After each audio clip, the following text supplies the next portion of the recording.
Now this morning we've moved on to Carnamah, and this is the caravan park. We're just going to have a wander around, see what it's like, see what the facilities are like, although the dunnies are being cleaned at the moment, so we'll check on those later. But fair bit of space, only one other van here at the moment. It's just off to the side here.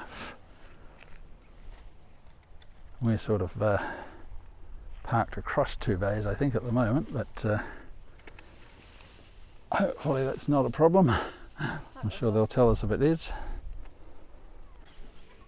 Yeah, it's a better camp kitchen. You've got a cooker, oven, microwave, kettle. Yeah, pretty good camp kitchen actually. Sink over there, fridge, and a barbecue. So yeah, very nice little undercover. Oh, I've even got fans in the roof to keep you cool. Yeah. That's nice. So yeah, pretty decent sort of camp kitchen. One of the better ones we would have seen.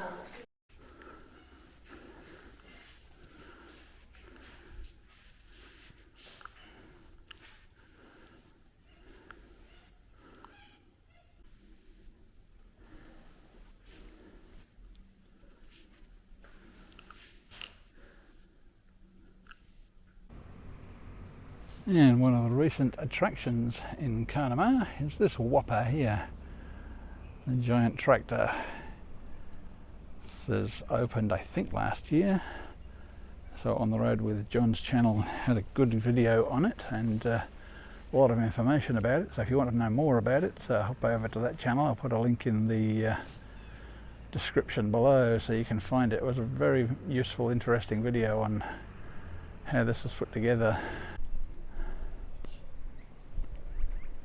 It is quite an achievement, and we'll get quite a few people to stop in town and have a look, I expect. So the tractor is located right in the centre of town, in where the rest area is. So you've got a pleasant little place over here, covered area, seats and tables, and then you've got some toilets. And just on the other side is where all the vehicles park. Plenty of room for caravan parking. Bit of a playground under there for the kiddies. So all in all, yeah, really interesting little attraction, and of course if you're in the area, very worthwhile stopping to have a look at. So if you want to stop in town overnight, you can go to the caravan park and get similar facilities, but if you just want to drop in for the day, you can have a rest here.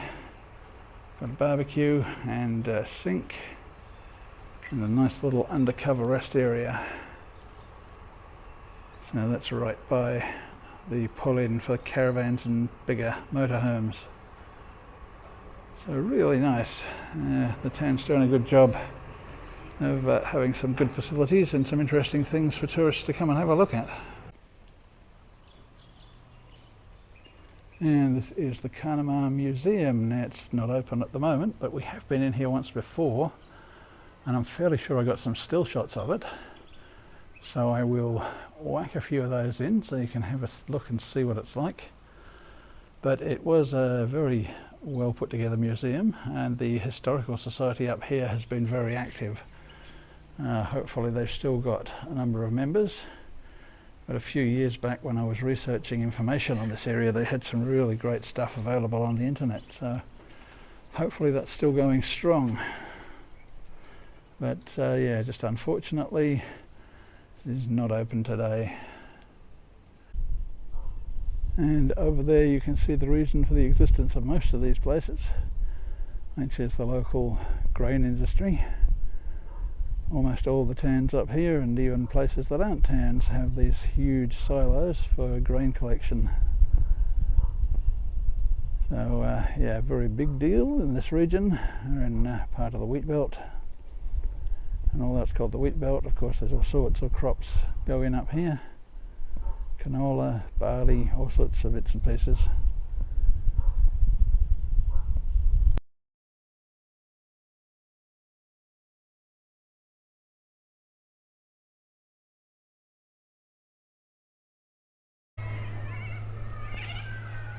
As you probably know from our other trip videos, we love to visit local op shops, and in Carnamah we've got a little Lions op shop, open from 9 till 12 most weekdays, I think it is. I'll confirm that below.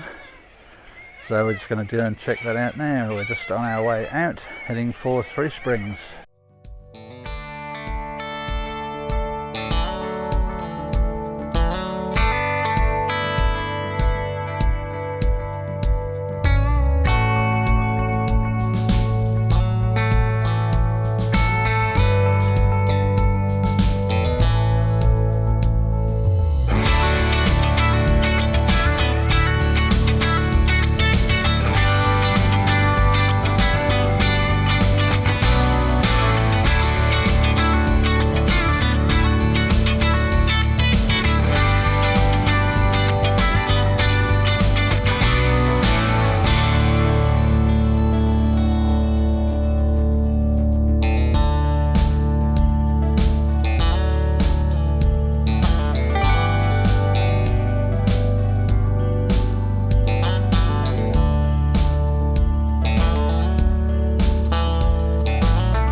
Just outside of Carnamah is the Macpherson Homestead. Dates from 1869, according to the literature. We did try to get a hold of George, who's the guy who comes and opens it up, but unfortunately, obviously not available today. The phone's just going through to voicemail, so we'll just have a look around ourselves and won't be able to go inside, which is very sad. I have been out here once before and I didn't get to go in then either, but never mind.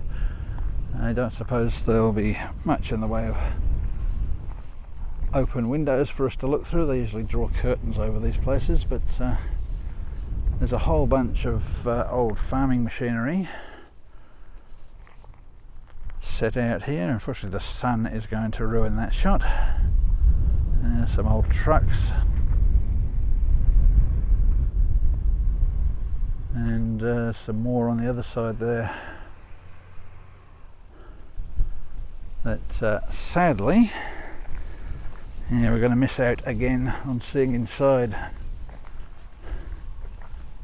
So a little bit of information there, and I'll photograph that to get the information to put in the documentary video. Yeah, not going to see very much apart from the hallways. We've got two main hallways there. Just see if we can clean a bit of window off to get a better shot.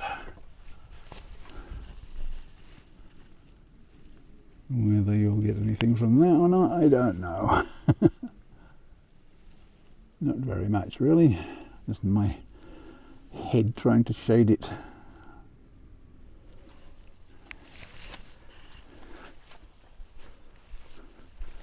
Yeah, all the windows sadly are covered up.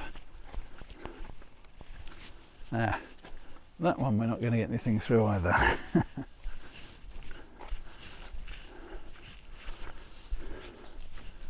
we've got toilets here as well.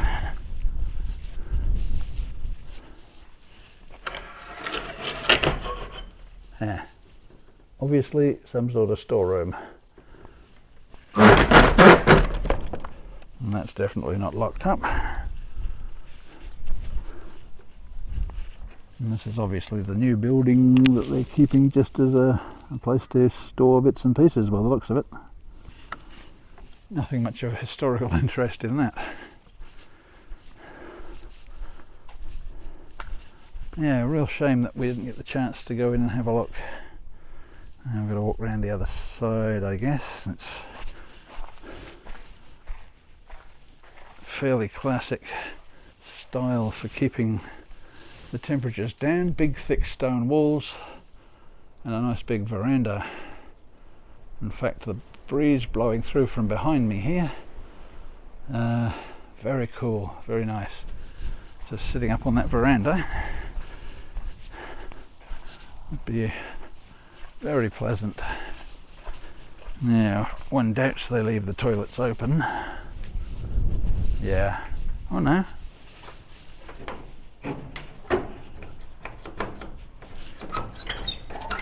Okay, so the toilets are available even if the homestead's not open, so that's nice. So people have got a chance to use that if they come here and there's nobody around. Yeah, it's open, so that's good. Nice that they leave that open at least. I got it from the window sill there. The windowsill. But a bit of it. Okay.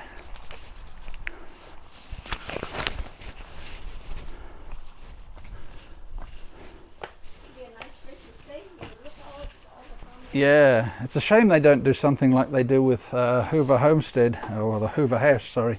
Oh, whereby you can stay Where you can stay in it. They could make a lot of money doing that. Yeah, all the windows are curtained, which is sad. We're not going to get any footage. a little bit of the first room. Uh-huh.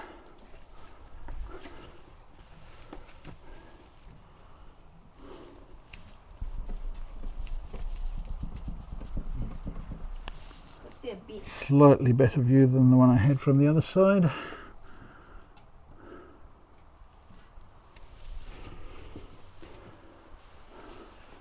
So I took it from here. Mm-hmm. But a bit of the bushes I took it from Oh, okay. Yeah.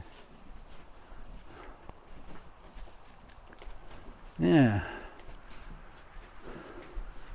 If you look at the picture, You can see from here little bit. little bit. Oh, The bedroom, like the master bedroom. okay. Oh, It's a master bedroom, I suppose. yeah. Got a queen bed.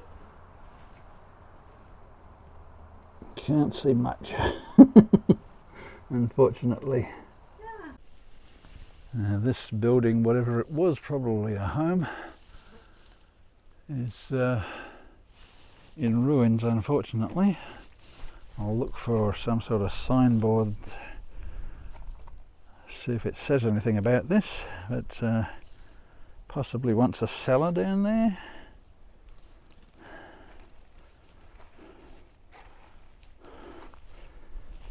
But unfortunately that one didn't survive. Looks like a bit of maintenance could be required on this. I'm a little bit dodgy walking across here. That white wood is very soft. That whatever that building was, probably a storehouse or something, I don't know. There's a fireplace in there which suggests people lived in it. But this definitely looks as though it was a cellar of some sort at one time. But yeah, maybe just the kitchen out here. That would have made sense, I guess. You have the kitchen separate from the main house because of the risk of fire in those days. And then have your storeroom built into the ground to keep things cool. So that might make a bit of sense.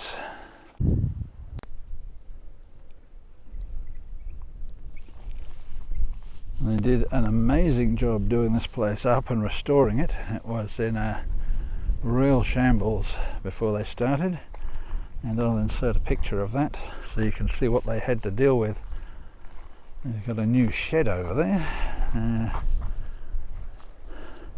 Not sure that was there the last time I came out. You can imagine what life might have been like out here in 1869. It would have been quite something, and yet to them it was just normal